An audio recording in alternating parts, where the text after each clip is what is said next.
जी हाँ भाइयों बहनों, काका काकी चाचा चाची, आप सभी 12 पंचायत वासियों से नम्र निवेदन है कि आने वाले पंचायत चुनाव में भावी मुखिया उम्मीदवार माननीय अशोक कुमार यादव जी को मुखिया पद हेतु अपनी चट्टानी एकता दिखाते हुए भारी मतों से विजयी बनाएं। सुना भैया मजदूर के सनावान हो, इनके मुखिया बनई हो। सुना भैया छात्र नौजवान हो, अबरी मुखिया बनई हो।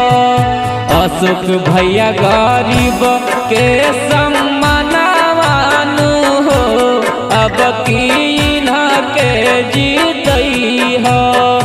अशोक जादव गरीब के सम्मानवान हो, इनके मुखिया बनई हो।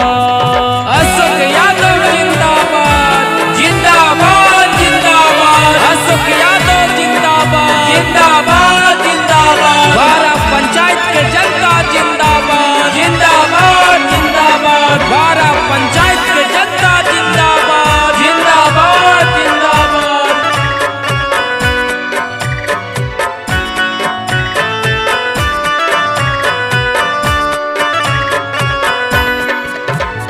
शिक्षित समाज से भी औरी संघर्षशील नेता, इन्हा के समझा चाचा अपना ही बेटा। शिक्षित समाज से भी औरी संघर्षशील नेता, इन्हा के समझा दादा अपना ही बेटा। पूरा करी है पंचायत के सपनावान हो, अब की मुखिया बनई हो। अशोक भैया गरीब के सम्मानवान हो, अबरी न के जीतई हो।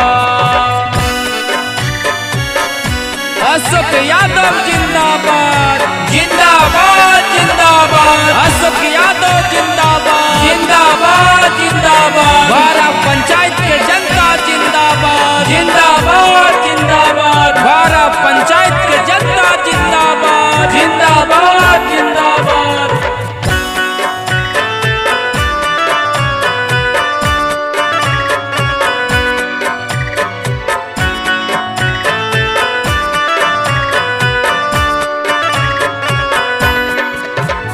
सड़क शिक्षा बिजली बढ़ई है रोजगार हो, अशोक भैया बनले मुखिया भावी उम्मीदवार हो। सड़क शिक्षा बिजली बढ़ई है रोजगार हो। अशोक भैया बनले मुखिया भावी उम्मीदवार हो। बुथावा पर रखी हो ध्यानवान हो, अबरी इन्हा के जीतई हो। अशोक भैया गरीब के सम्मानवान हो, चाचा भोटा देवे जई हो। अशोक भैया गरीब के सम्मानवान हो, अबरी मुखिया बनई हो। अशोक यादव जिंदाबाद जिंदाबाद जिंदाबाद, अशोक यादव जिंदाबाद जिंदाबाद जिंदाबाद, 12 पंचायत के जनता जिंदाबाद जिंदाबाद जिंदाबाद, 12 पंचायत के जनता जिंदाबाद जिंदाबाद जिंदाबाद।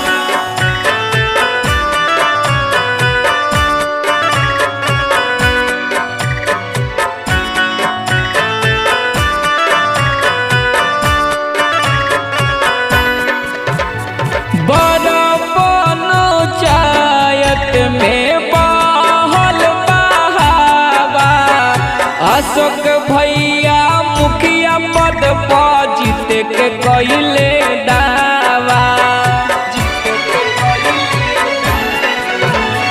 बड़ पंचायत में बहल बहावा अशोक भैया मुखिया पद पर जीत के कइले दावा एक रही हिंदू मुसलमानवान हो भैया इनके जीतैहा अशोक भैया गरीब के सम्मानवान हो चाचा इनके जीतैहा अशोक भैया गरीब के सम्मानवान हो दादा भोटा देवे जइहा Presented by Geeta Music.